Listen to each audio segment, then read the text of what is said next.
Hello everyone and welcome to Callsign Charlie Models. Today we are getting right into it. The intro that I recorded for this video did not have any audio, so we're just going to get right down into the workbench. To start off, we're using the Quinta Studios 3D printed decal set for this. Again, like I said yesterday in the Seahawk build, the Quinta Studio stuff, it is better detailed than the Keelik 3D printed decals, but I will say that the Keelik 3D printed decals do have a better color match to the black for the instrument panels than what the Quinta Studio stuff does. But it's kind of a trade-off with the detail and the color. I think either way it matches off pretty well. So we're just getting the overhead control panel glued together right now, and then here in a little bit we're going to be adding the control levers on here.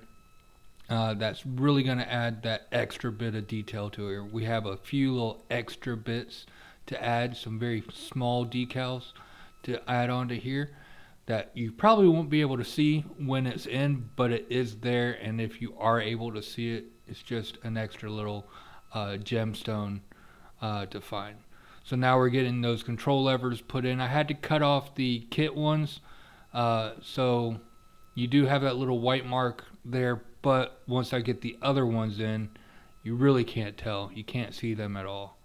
So getting those in, they're very small, and the surprising thing is with them being 3D printed, you would think that like decals that they would have no color on the other side, but they do have the color for the lever and the knob.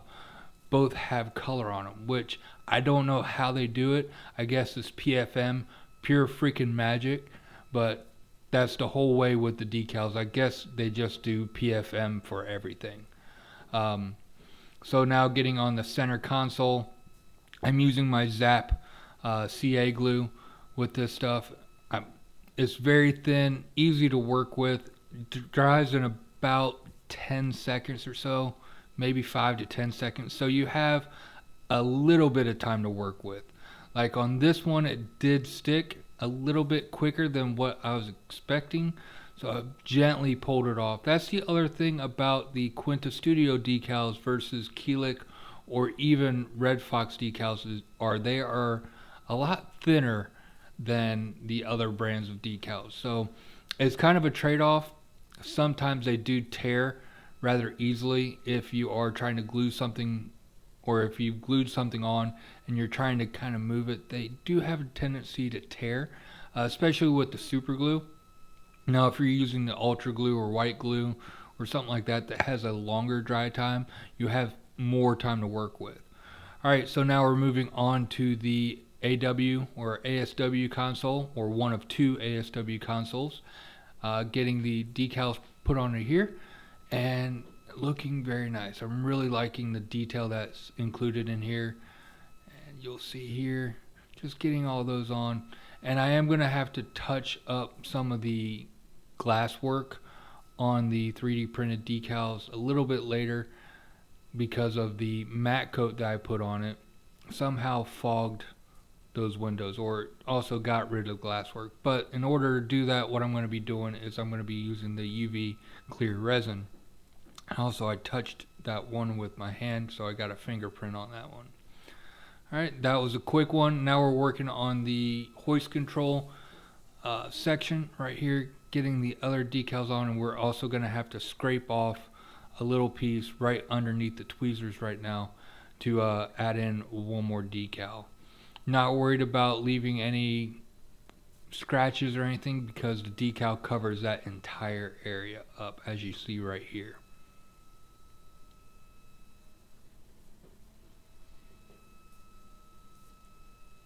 We're going to be adding more detail to that section. Then another one decal on this piece right here, the circuit breaker panel right up here. Quick and done. And then we have the ASW console. We're adding in the comms control right here, and then we're going to be adding in a keyboard.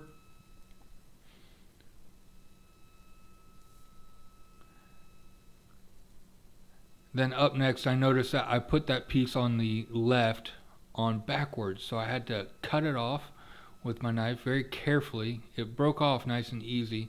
Then I'm going to re-glue it in the correct position, and then we can start moving forward with adding the decals on it. A very small dial right there, and then got another control panel right here.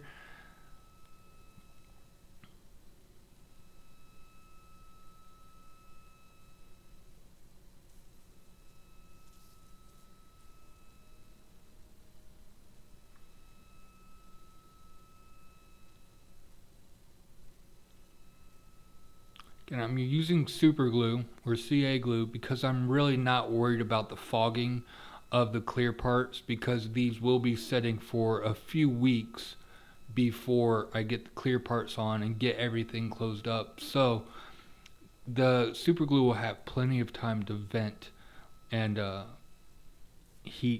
vent the heat off before I close everything up. So I don't have to worry about the clear parts, the canopy fogging or anything. So now we are moving to the construction of the interior. Again, like the Jayhawk, the fit on here was really tight, so I had to use some Tamiya glue just to soften up the plastic a little bit so I could get those parts in.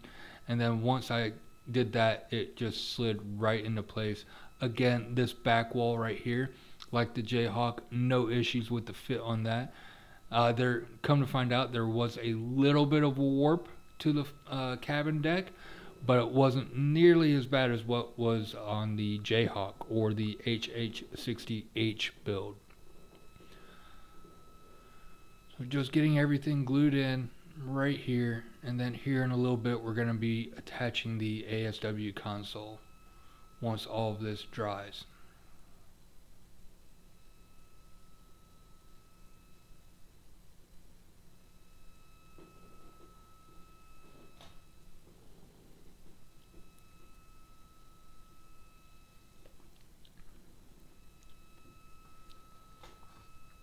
Also doing some glue from the back side just to make sure we have a good join, and holding it to dry. And now we're going to do a test fit of the ASW console right here. Perfect fit. Again, that part is from Quinta Studios. It's part of the set for the 60 Foxtrot upgrade. Highly recommend this. And then these are the seats from Reedoak along with the pilots. I hope a company gets the prints or the STL files from Reedoak, because these pilots and these seats are really nice. The pilots fit perfectly in the seat, and then the seats are so much better detailed than what is included in the kit right here. So we're getting that glued in right there. Little bit of a raise or something like that, so I'm gonna have to re-glue it and then sand it. Now we got it back in.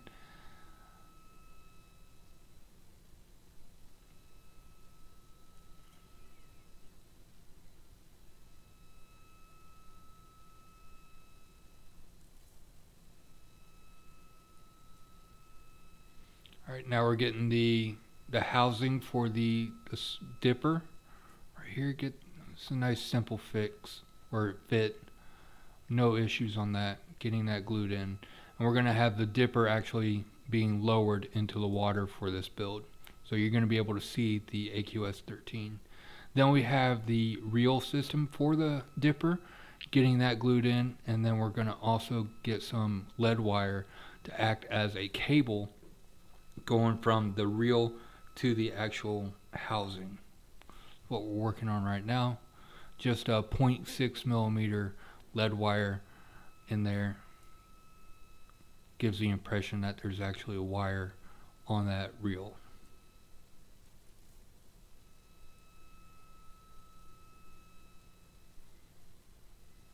Alright, now we're going to be wrapping the comms cord. I'm using 0.2 millimeter lead wire, just wrapping it around a brass wire.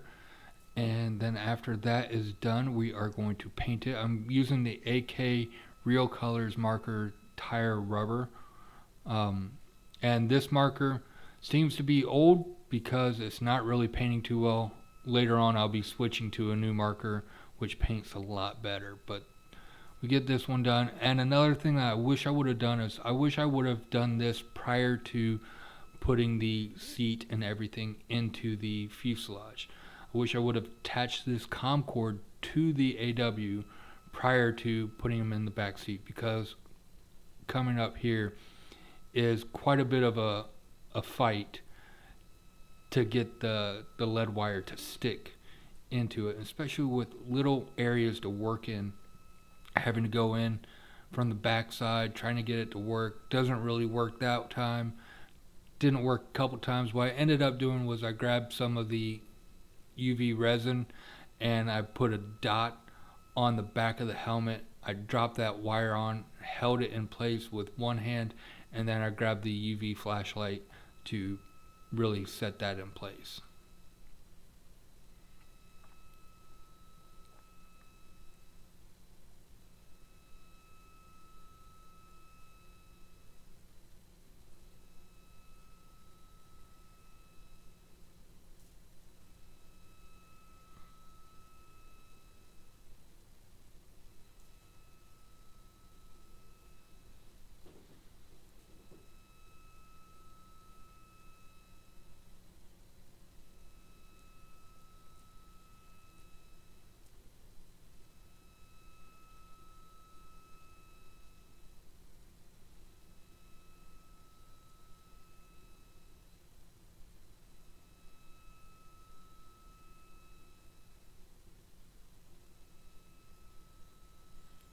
Now I'm trying to bend this COM cord to get it to hook up to the ceiling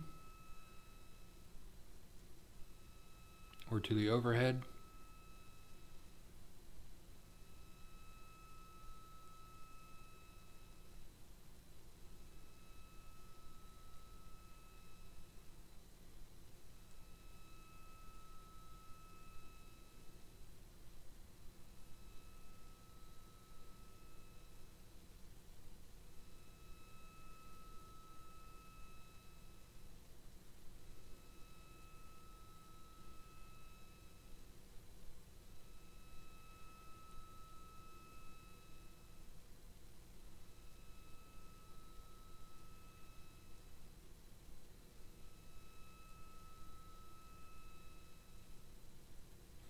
And also I need to put some of the UV resin on the visors to give that glass look on the front, because when I sprayed the matte coat to seal everything in, it did undo the glass feature on all of these parts. So I'm going back in and touching all those back up with the UV clear resin, as you can see here.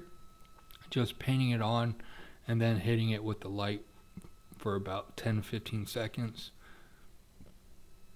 and then you have a nice glass appearance on your visors or on the screens for the electronics.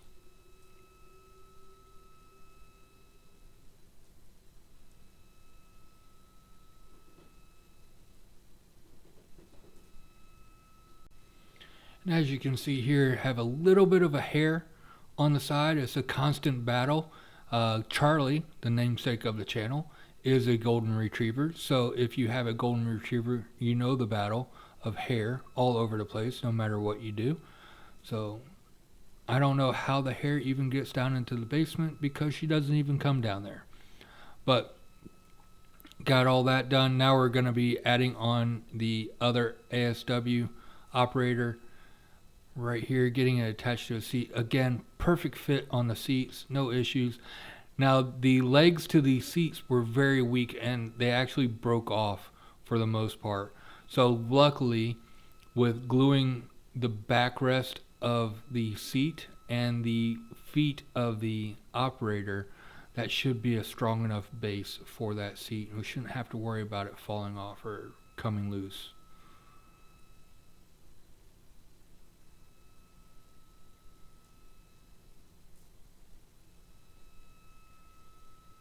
Here we go. Here's a preview of the rear cabin with the two operators in the back, along with the AQS 13 dipper right there.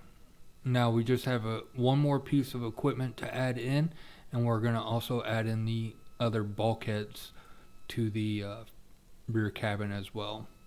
So now we're getting the hoist control stick glued in, and then after this we're going to be making the comms cord for the other operator, and then also the cable for the hoist control stick, because that is detachable. They can go into the door with holding that hoist control, so that way they can be looking out the door and controlling the hoist with that little lever.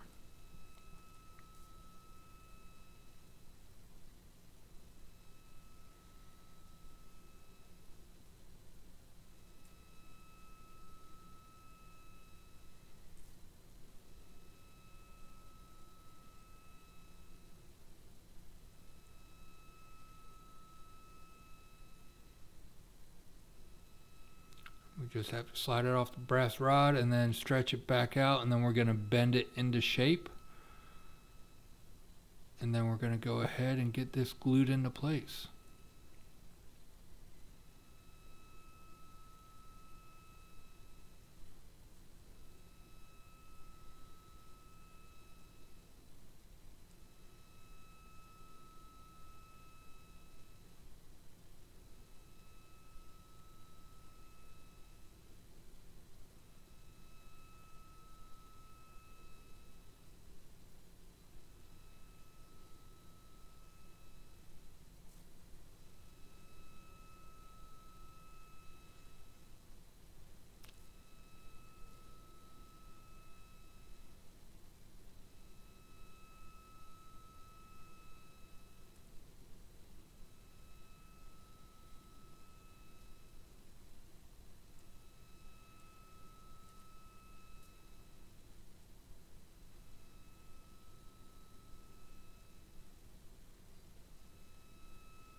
Alright, getting that control cable glued into place right here, and then we're going to bend it so it falls naturally right here.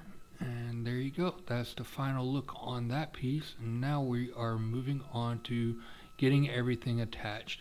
And for this one, I decided I'm going to attach this piece to the top first, or to the roof, and glue it in that way, and then that way we can make sure we have proper placement on everything going, because there are no locator tabs for that one on the bottom.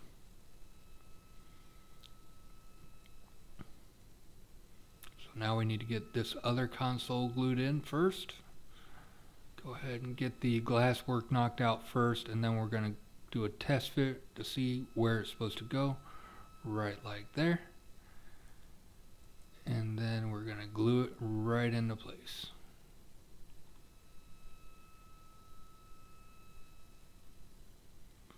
Doing a quick test fit with the bulkhead on the side. No issues with that. Touched it with my finger, so I need to hit it with another coat of that UV resin. I think my batteries on that light are going dull or dead, because it's not drying as quick as it used to. So we're going to get the overhead glued into place right like here on the top. Again, tight fit, needed the glue to soften up the plastic. Then I'm going to grab the clamps. We're going to clamp it down to stay in place for the time being while that glue really sets and cures on there.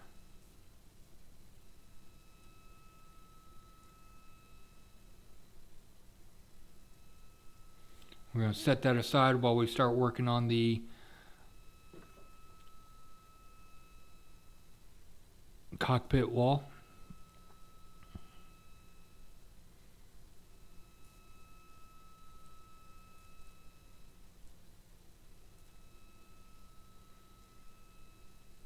Another look at how it looks with the overhead on. I think it's looking pretty good.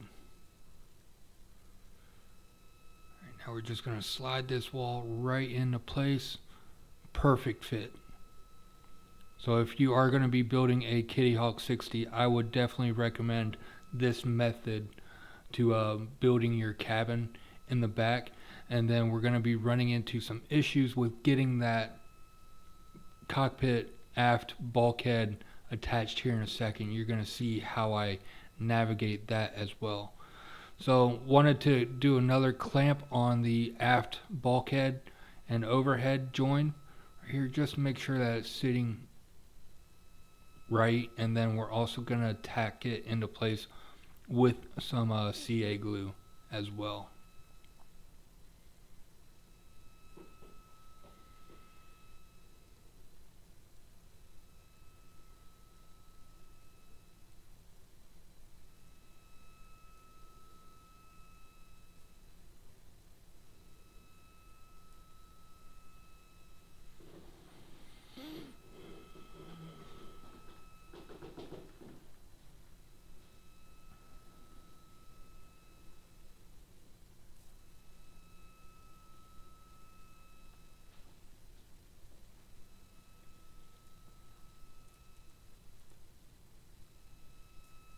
Quick look at it with the overhead and all the pieces, the side pieces on.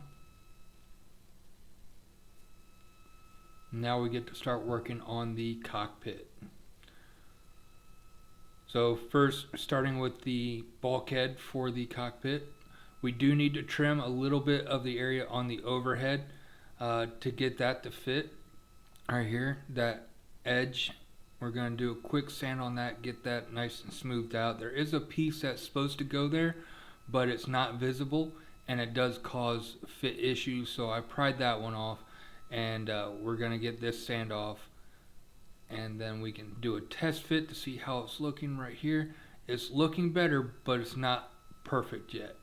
And the piece that we need to cut off is there's a lip on the back of the or we also need to cut off these edges right here to get those cleaned up and get a nice flush fit. But that lip that's on the back of the bulkhead for the cockpit, we need to cut that off and then sand that down so we can get a good flush fit with that hole where the bulkhead meets the cabin.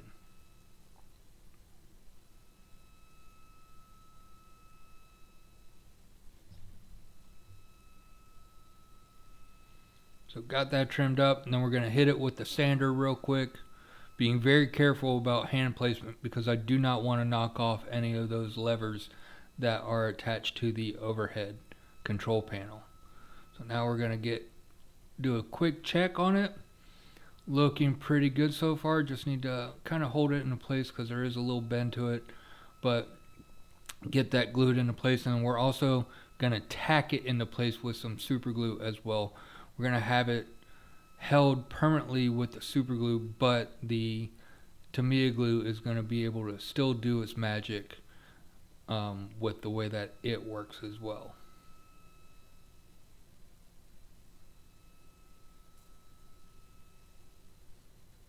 So there you go. That's how it fits now with those 3 quick modifications to it. No issues. Now we're getting the cyclics put in, and we wanted to attach those first before we attach the pilots because it will be a lot easier to do it before the pilots go in. Now the only thing that I had to do to get these pilots to fit on these seats were to trim the seat belts on the sides, and just trim barely, and you can't see that they're cut. And even if the doors were open, you wouldn't be able to see it. Might trim it a little bit closer to the seat if you're going to have the doors open. But like I said, you can't tell, especially with this one. The front doors are going to be closed, so you're definitely not going to be able to see the seat belts on the pilots. Alright, so now getting this guy glued into place. drops right in. Alright, that's a nice test fit. Now we can glue it in.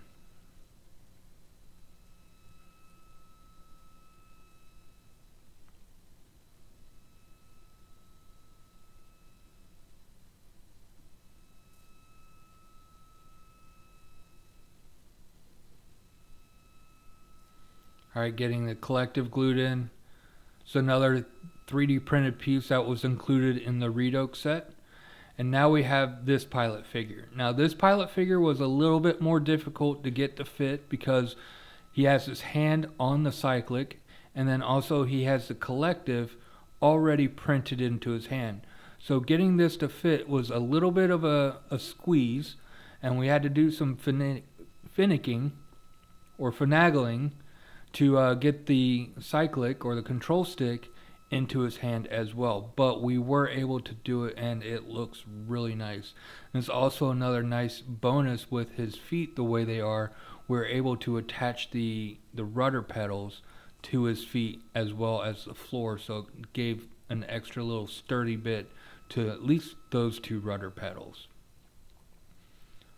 Like I said, this one was a little bit of a tighter fit than the other one. But we're gonna just press it down, let the glue do its job. We're gonna have to go in and add some more glue to the bottom just to make sure that it sits, and we don't want it flying off and then jumbling around inside the fuselage after we've closed everything up.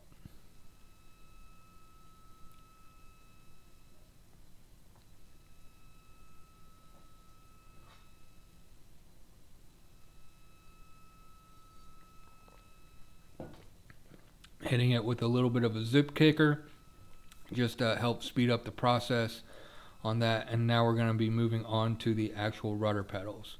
Like I said, we're able to attach it to the toes of the feet and then also the floor right here, which made it a lot easier to attach them, and also added some strength to those as well. So I'm not as worried about those breaking off as the other ones. Now with the other ones, I did pre-spray the area with the zip kicker, so that way as soon as the super glue made contact with the area, it dried instantly. So I wasn't worried about anything breaking off or having to hold it into place for a long time. As soon as it touched the super glue, it was dry and I could go off.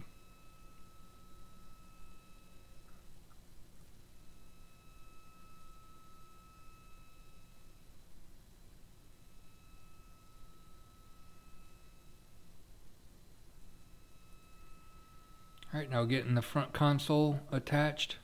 We are going to do a little bit of weathering to the dashboard right here to make it look like it's getting beat down by the sun, a little bit of fading and stuff, but I wanted to do that when it was attached. Then we have our last piece right here, a piece that you're not going to be able to see, so getting that glued in, but it is important for framework. And then we have a final go around of the front section or the interior section of the Seahawk. I'm really happy with the way it turned out, especially with the comm cords and everything. So that's it. I hope you guys enjoyed.